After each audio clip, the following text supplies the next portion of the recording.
You're watching and listening to Mamma Mia! This is Fire Talk Footy Edition with Nicholas Fiore. Welcome back, everybody, to Mamma Mia! This is Fire Talk. I'm Nicholas Fiore, the host of the show. And today on the show, it's episode number 61 and Footy Edition number 17. Former professional goalkeeper Quentin Westberg, obviously from the area that I am in, known to be with Toronto FC for a number of years. So, Quentin, I know you're probably enjoying some downtime these last couple of years or so since retirement, but listen, I really appreciate you coming on. Obviously, not from the Toronto area, born in, I think it's Suresnes, France. So hopefully I said that at a decent level there, but I really appreciate you taking the time and coming on the show. Thanks for having me. Always happy to speak with my Torontarian, Canadian friends. So yeah, it's my pleasure. Of course, and we're obviously going to get to the TFC era and stuff like that. I mean, myself and my family watched you win a Canadian championship with Toronto FC, and obviously some big PK saves as well against Atlanta United, which then you ended up finishing your career with that team as well. So it's definitely an interesting journey that you've taken. But from France, I just want to start off by saying, like, have you ever, or did you ever think that you were going to play in a country like the United States of America or Canada, especially being from Europe? So I was born and raised in France, proud Parisian and everything, but my father is American. So I grew up in that dual citizenship and bicultural environment. So I would spend my summer vacations visiting my family in the US in Rhode Island, which is quite close to Canada also, so northeast of the US. So I had glimpses of that culture, but throughout my career, it was never really a plan. It occurred at times. I played for the U.S. youth national teams growing up, so U17s, U20s, and a tiny bit of U23s.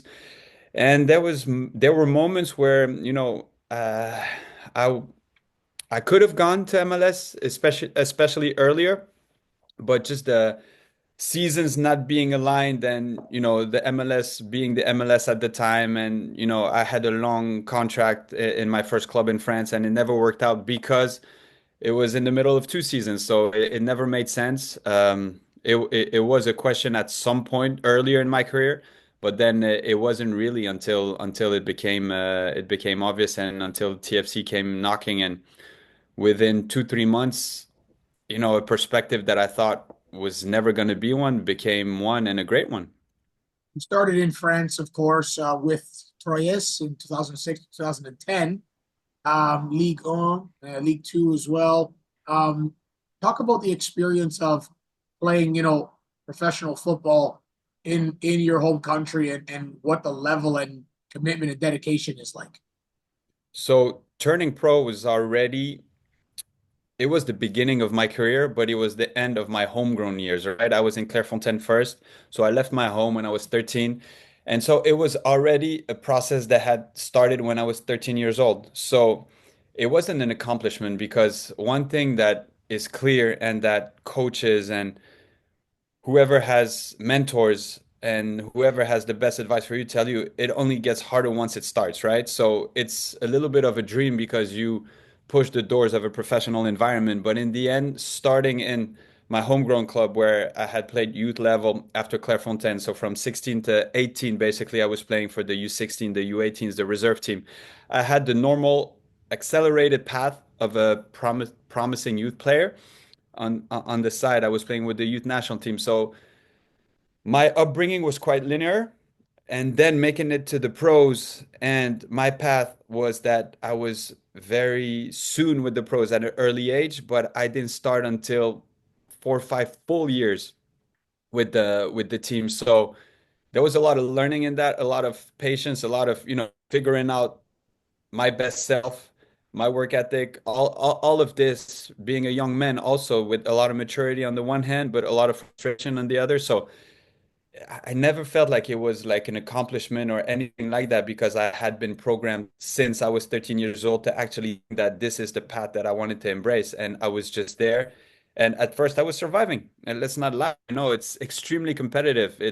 I had to survive promotions, relegations, everything. Troyes being the club that it is, it's a great academy. I played with fantastic players there, but it's top 25 to 15 in France. So it means you're all the way there fighting for promotion, getting relegated a bad year and gets you relegated to third division.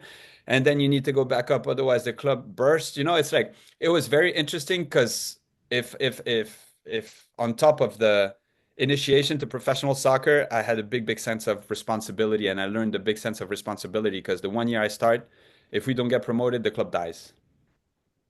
And that's a lot of pressure as well. It's not just responsibility too. You don't, especially in Europe, you don't want to, go up and down is fine, but you don't want to stay down or you don't want to stay relegated because that's not what especially people and fans in Europe want, right? It's a different demand, which is definitely a lot of pressure. You played with a few teams in France, Evian, US Luzanic, Tours as well, and then obviously you went to Norway for a season and Auxerre too. What was the best, maybe the best situation or the best fit for you, or maybe where you enjoyed your best football out of those teams in France, of course? Out of those teams in France, there was it's interesting because when you look back and you stop, and even as you grow in age and experience, I always had Troyes always had a special part in my heart because I was out there with the academy. I knew everyone at the club. My wife is from there, her family. So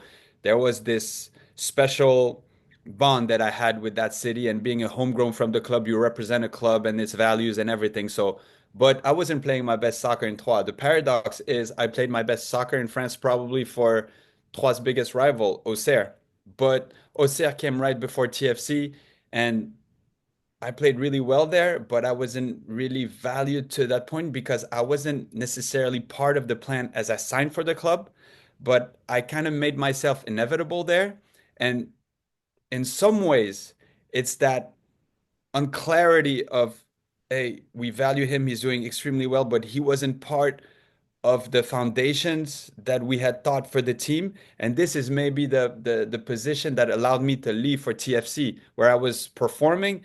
I was attractive for TFC, but on the other hand, the club didn't really know if they had to, hold on to me or not. And they left that window open that allowed me to go to TFC. So in the end, I probably played my best soccer in Auxerre because with age, with all the experience and everything. But all along the way, all these stages and all these different clubs, I was able to experience a lot of promotions at a young age. Two in Troyes, one in Evian, one in Luznac. So within 5 years, I experienced three, and those were super valuable experiences because something that you cannot live in MLS. It's the social pressure, the expectation, the understanding that the group is more important than just an individual, the realizing that after a positive season, 25 players had their roles, some playing 5 games, some playing 35, some performing and being top scorer, X amount of clean sheets, starting center back pair, and this and that. And then the guys that come in are expected to do as well as the starters and do well for 10, 15 games, and at sporadic moments, 2, 3 games in a row. And you realize the value of those players also and how, as a group, depending on your position and kind of the starting lineup and everything in the locker room, how to value these guys when you are the starter and how you feel valued when you're not the starter, but you're welcomed into a team where, hey, you're as important as the guy that is starting every game. And so all these experiences that I was able to have at a young age, all these great leadership experiences and players that was able to play with were just so incredible for my development as a soccer player and as a human also. And then would that have set you up then for a change of scenery in North America with coming to Canada, Toronto FC 2019 to 2022, then Atlanta United ending your career there 23 to 2024 season? Because like it's a different atmosphere, it's a different country, it's different everything. Was there a bit of a culture shock as well, even though yes, your father is American as well, or was it just a seamless transition coming to Toronto FC?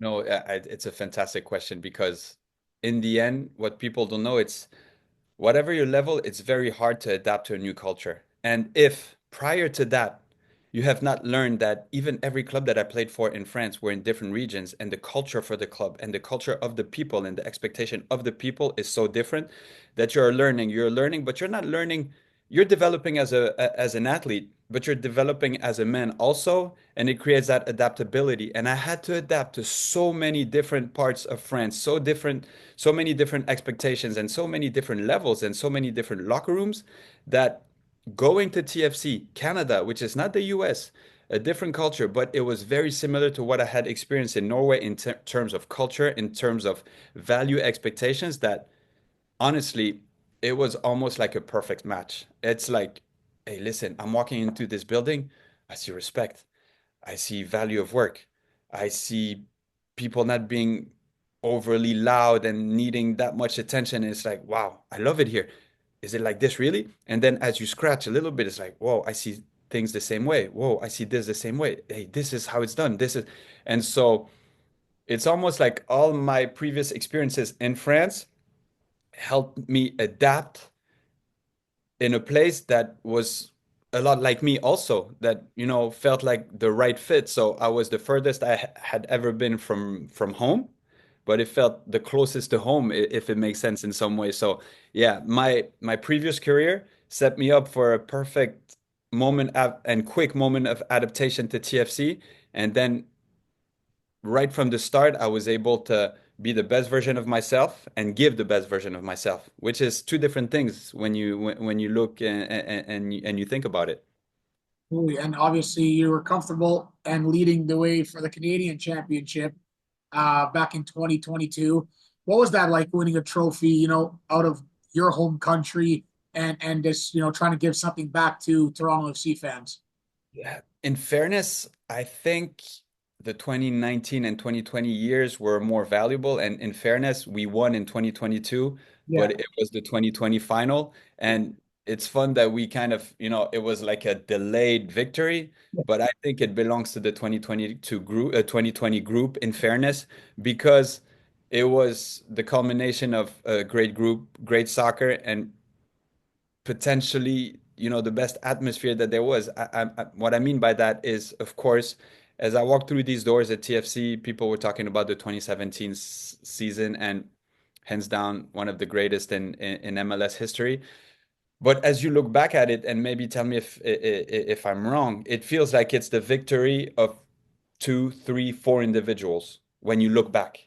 Whereas 2019, 2020, of course, there's the Eastern Conference Championship that we win in Atlanta, and unfortunately, we're not able to go all the way and win in Seattle in 2019. But then in 2020, with the pandemic and being relocated and playing, I don't know, one game at BMO with the crowd, and then three in the made up Canadian Championship slash MLS back, but and then playing out of Hartford, we're in contention for the supporter shield until the last day, playing away from home and not knowing what the next week is going to offer. And so I think winning that 2020 Canadian Championship in 2022 was just like almost karma of that group was so fantastic. And what we lived as a group, what we witnessed and experienced as a group at the time was just so great that we had to win in 2022. And in fairness, we played an amazing team of Forge, and they gave us a lot back. I mean, they were on top of us for most of the game, and it was a challenge like the 2021 and 2022 years were, from my perspective. But I think, yeah, it had to be this way since I don't know, these my first 2 years at Toronto, it really wasn't all on my personal side. It was more so everything around it, how I felt so many people were at their prime, in their right place, or developing as top players also. And that's important, right? That's an important feeling, and like knowing that you should have got it then, but then you got it now, type of thing, which is, it's important. And Forge, they're playing Monterrey right now in the CONCACAF Champions Cup, so they're an up and coming team, and we see Calvary in the CPL just beating Pumas in the CPL, so that's big. Have you been looking at the Canadian Premier League since we touched upon it, and what you see the difference is maybe between MLS and the CPL by far? I've always followed first and foremost Toronto FC since leaving and the CPL since being there. I would sometimes go to York United or York 9 at the time games. And yeah, man, I've always followed the development of soccer in Canada. Also, my kids play soccer and they played for Vaughan when we lived in Vaughan. They played for Aurora when we so I met a lot of coaches and I like to soccer is my life, right? And I like to understand my environment and I've understood the different balances. There was a couple of fun derbies I experienced, the Vaughan Woodbridge derbies. I mean, even at a U10 level, they get pretty intense and it's fun and there's some good soccer, there's some quality. So I've always followed Canadian soccer, and I have obviously good friends that play for the Canadian national team that I've met at Toronto, and people outside of soccer also, but that have a huge involvement of in soccer in Ontario, in Canada, at a wider spectrum. So yes, I've always followed CPL, and yeah, I was impressed, especially with Forge when we played them, because that same year I think we play Halifax, and the year before we play Pacific, I think, and so those teams were the better teams at the time. Pacific, I think. Were always kind of, fighting with Forge and playing in the Canadian cup, with them, or just to win the CPL. So yeah, and then played with Lucas McNaughton, obviously, a bunch of other guys that came from the CPL, and it was super interesting to see how it develops and how it struggles also at time from the comparison and from existing from the weather also. I mean, I think it kind of helps right now in the Champions League playing in these rougher conditions against these Mexican teams, but yeah, to get back to Forge, I was really impressed with how they played and how well they did and how they were just a great uh, platform for Canadian players that were not playing for the three MLS teams in the country, but still showcasing some great soccer. You played in four countries: France, Norway, Canada, USA. I want to ask, where did you, I'm not going to say like the most country wise, but where did you enjoy your best football, you think? So I think all four countries were immense in my development at 360 degrees, right? As a man, as a father, as a husband, as a son, and as a soccer player. France obviously holds a special place, especially knowing my upbringing and how competitive it was and how difficult it is to make it in one of the most competitive areas in the world, which is Paris area, as a youth. But then, yes, it's fair to say my career in France was both struggle and success and ups and downs, and then going to Norway for 4 or 5 months was a first slap in the face, whereas like, okay, there was a totally different perspective of how people saw me in this. And it was an instant bond also. It was like an amazing moment to kind of survive in my career because Luzenag, the club I had followed Fabian Barthez to, and everything had just gone bankrupt. So I was without a contract in the middle of the season. And to kind of not have a season without playing, I had to go to Norway and kind of survive my soccer in fairness, leaving my family behind because there was no guarantees in time and this and that. And it turned out to be a fantastic experience and a fantastic boost. And at a moment where I could have felt, yeah, maybe my career at 28, 29 is, more towards the end, it was a big boost and I ended up playing 10 more years.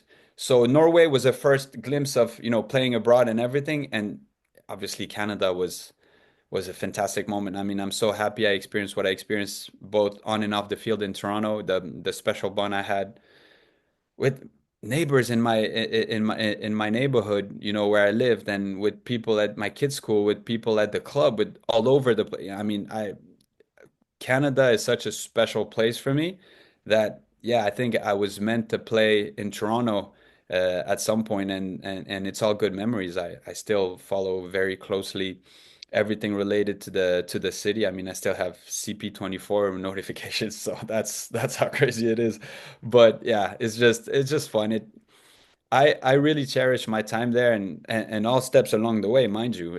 Also here, experiencing life in the US with my older kids. But yes, for all my family, I mean, my daughter was born in Canada, so we have a little Canadian in the family, and it's just the correct way to kind of underline the attachment my family has for Canada. Well, they say us Canadians are pretty nice. I don't know, just a little bit. Oh yeah, really? No, I mean welcoming and in a way that, as I said, some people like it's like France. There's parts of France where people are gonna be, a little bit nicer, but a little bit quieter, and some will be all expensive, but maybe less organic, authentic, And it's in Canada, I felt like it's, you give, you get back, you give, you get back, but you tiptoe your way into relationships, and when you see respect, you give back the respect, and yeah, it felt like the right place for us at the time, 100%. Awesome. That's awesome to hear. When as a pro team in the MLS, and we see one in Sebastian Jovinko where he didn't want to move back to Italy when his playing career was done. He is here. He's in Toronto. He stayed here, and that's where we like to, players that want to come and be here, maybe even post career too, or have that certain connection, which is what we love in Toronto. That's for sure. I want to ask you. I like to play the date game, and the date game is I want to give you a date to see if you remember what happened in your career. So I got a couple dates for you. So let's see if it's still in the brain. Uh, October 21st, 2006. Hey, my first League One game. Yes, Yes. the first League I One guess game. in Valenciennes. Yep, yep. My Okay, first League yep. One game. Yep. That's and that moment must have been. I mean, that's your first game. It's your first. That's your Oh, debut. Like, my first game, it's exactly it. I come in and it's almost like you're breaking the ice, right? It had to happen. I had been involved so much. I had been a pro for 3 years already, playing here and there, friendlies, getting ready. I mean, I wasn't seasoned in terms of playing time at professional level, but I had been in the professional environment for so long, and that's the particularity of the position of of a goalkeeper. And then I come in, I feel so good, and I give up a shitty goal. And I remember seeing one of my good friends on the way back because we had traveled that night, and he asked me, "So how does it feel?" It felt, I was, I kind of cost us a point, but also it felt so good. It's like I felt like I belonged there in a sense, and it's definitely not my best memory because yeah, I cost us a goal and cost us, the game and this and that. But I felt like I was in the right place and it felt good. And that's a paradox. 100%. January 9th, 2011. Yo. So is that a game against Marseille with Evian? What was the score? We beat them 3-1. And at the time, Marseille is number one in Ligue 1, is like a little bit the equivalent of PSG. They're the top club, and we played a primetime game against them. And what a game. The I Coupe had de a fantastic France. game to be, yeah, Coupe de France. It was the primetime game, and we beat them. It had snowed, and that was probably where, it felt so good to be in Canada after, because yeah, it had snowed and the snow had melted. The field was insane, and Benoit Cheroux was playing for them at the time. He is a TFC legend, and yeah, they were the best team in France, and we absolutely had a fantastic game. That kind of also was also the trademark game for Evian. Is like, hey, listen, we're on the map. We were fighting for promotion from League Two to League One. We ended up winning League Two that year, and it was almost like, hey guys, we're here. We're a good club, and it was, yeah, on a collective and personal standpoint, that was a fantastic game. I want to get the one more date. Let's see if you remember this. It wasn't that long ago. November 26th, 24, November 26th. 2024. It's probably where when the end of my career is announced. Yeah, Yeah, that's I mean, retirement. retirement. Yes, it's well, in fairness, it I knew it earlier. I mean, it had been decided because the story behind it is that I could have kept going physically, but I had a couple of concussions back to back in August. So I hadn't been playing since then, and I've been trying to fight the symptoms and everything that comes along with too many hits in the head and being not the reckless goalkeeper, because I wouldn't call myself reckless, but adventurous, at least front-footed. So Yeah, it was medical. I mean, when the neurologist told me, "Hey, listen, Q, you're 38, you have four kids, but your health could go downhill from there if you get hit more in the head." I'm like, "Hey, listen, I kind of needed that medical advice because it would have taken me much more to stop me, but to not be fully present and fully available and fully capable for my family that has supported me so much along the way and that I need to be there for was a no-brainer for me. So yeah, it was announced on that day, but I think since early October when I had this conversation with the neurologist and I was struggling to get back to full to full potential, it was like it was a pretty easy decision to make because it was one I had to make for the sake of what's next for me. Well, there's life after football, right? That's what a lot of like maybe a simple fan or whatever that sometimes I feel like they want to understand, but they don't. That the professional footballers, professional athletes have families, have children, and there's more to that. And then, you know, you got to be there so you can coach your children, right? That's what all these players want to do, right?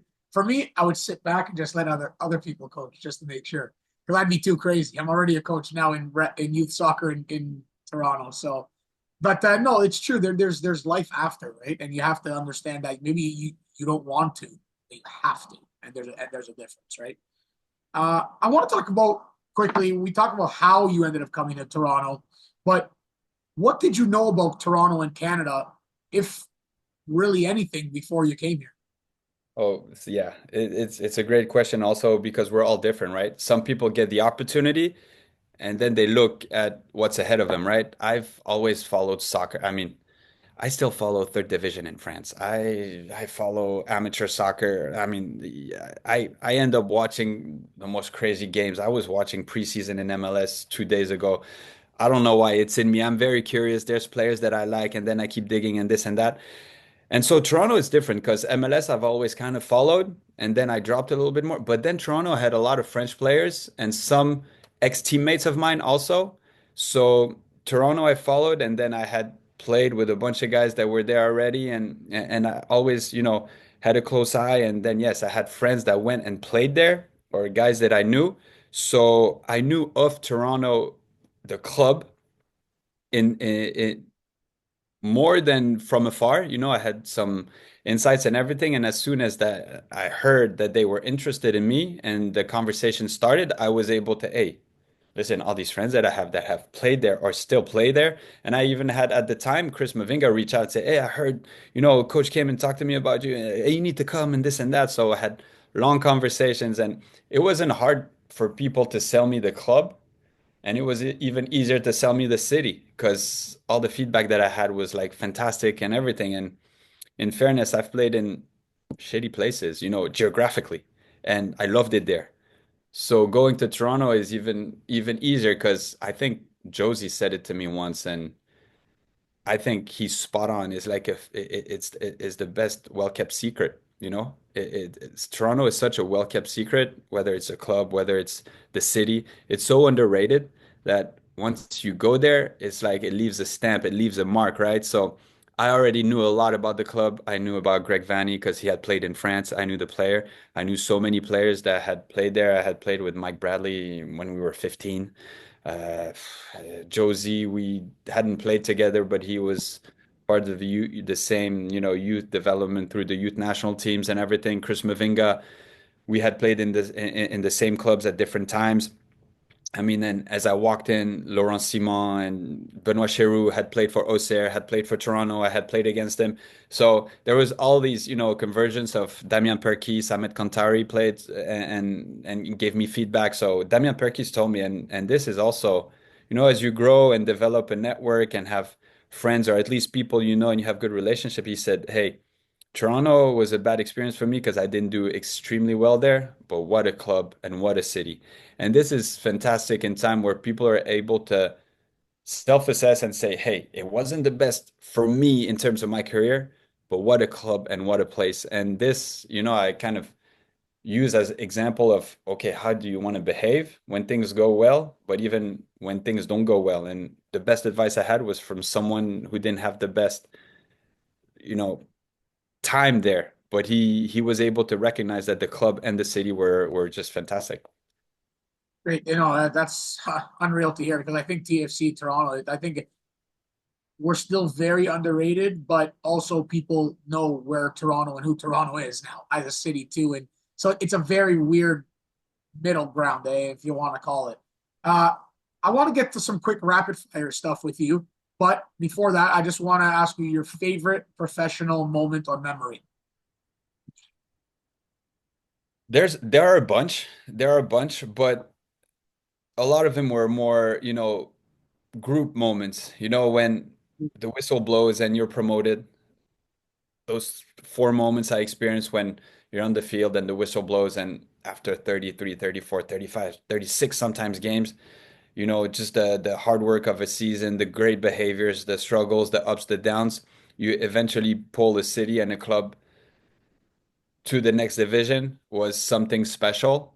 Then there's a couple of personal moments, obviously, but there's one, yeah, the Atlanta game with Toronto it matches a little bit the both because after 5 minutes we get scored on. After 10 minutes they have a PK, and then 3 minutes later we're tied 1-1, and then we end up winning on a banger from Nick DeLeon. And Atlanta was the biggest club at the time. They were on a run. They were the sweetheart of the league, the new club, the shiny stadium, the this, the that. And we had just a fantastic group. And it wasn't about one person, it was about along the way. We hadn't started the season the way we wanted to, and there was a lot of fixing and everything. And then we had developed as a fantastic group, a great playing team, and it led to this moment also. So this was definitely a great moment also, both on a personal standpoint, but mostly on a collective standpoint, because throughout the year we're saying we're playing well, guys, we're acting well, we're doing this well, we're doing this well, it's going to pay off. And then we had been unbeaten the last 10 games of the year. We kind of, in the end we ended up being fourth in the East, when all year we were right on the playoff line. And we're just building with a purpose, building with intentionality. And this, I mean, has been a fantastic lesson for me and for what's next. Is like, you need to build. Yes, luck pays off sometimes, but work always pays off. And this and the 2020 year after, that was so underrated, but we were playing such great football and so many players benefited from that great environment we created. That, yeah, this is a moment for that group that we all, I think, keep as one moment, but it's not, in fairness. It's the fruit of great work, great people in the same building, exactly an environment. So this is definitely also one moment, I would say, in the second part of my career in North America that I will always cherish and look back as one of the best. All right, Q, I wanted to get some rapid fire questions for you. Let's see how quick you can release them.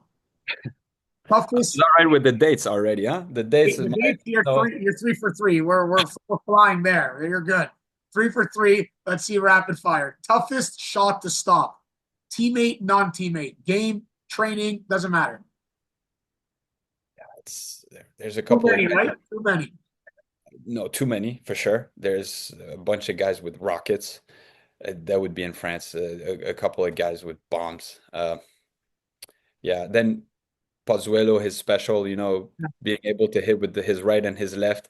It was never, it was never the hardest, but it was the most accurate. And then Berna has a rocket also, Bernardeschi. Yeah. Okay. Most popular player played with or against? Obviously Messi against, and with with I would say Matuidi maybe. We Okay. grew up together, we were in Clairefontaine and Troyes together. He ended up winning a World Cup alongside another homegrown player from Troyes, Djibril Sidibé. So just because he's a friend and I think he's a fantastic unsung example, I'd say Matuidi. So is he like that close of a friend that you could try to get him for my show or what? No, hey, you don't shoot your shot. Hey, you don't Hey, know. I love it. I love it. You have to. You have to. That's awesome. Favorite TV show? The Wire. Oof, that's a good one. Favorite movie? All genres. Remember the Titans. Oh, that's amazing. Favorite pregame song? Wow, through 20 plus years, huh? Even when I had CDs and cassettes, right? Uh, I would say Nelly, ride with me. Oh, wow. No, no, no, no, no. Macklemore. Macklemore can't hold us. Let's Oh, go. well, okay. That's top notch. Favorite pregame meal? Oh, pasta chicken, man. Hey, yeah, It's the standard. But hey, listen, penne pasta. Penne or spaghetti? spaghetti, but well cooked. Not when I mean well cooked is al dente. Is yeah, yeah, yeah. I'm With olive Italian. oil and parmesan. Awesome. And the funniest teammate you ever played with. You just look at him and you just start dying, cracking up out of nowhere. I had so many. It would be unfair. Oh, what did okay, fair enough. But yeah, but let me do a shout out to Tsuba Endo because he's not the funniest. He's just the most agreeable. He's just the and going through what he's going through, and thank God he's doing better. But just if I had to underline one guy, Tsuba, let's go. And you guys can relate to him. So yeah. Rafael, But but listen, the table we had Tsuba, Laurent Simon, and Chris Mavinga. This is, and then you sprinkle a little bit of Oro, Pozuelo, and we had some characters. That was a funny table. I'll tell you, just the communication at that table was something else. It's like three languages, but felt like 15, you know? The English spoken at that table, spoke with Nico Beneze on top of that. It was hilarious. Hey, Chris, by the way, I've messaged you on LinkedIn. Try to come on my show, man. Please. Appreciate it. No, I'll put in no, a word. listen. I'll put in a good word. Thank you so much, Q. Listen, honestly, I had a great time. I had a blast. I just trying to build my brand in Brampton, Ontario, so not maybe about 40 minutes away from Toronto.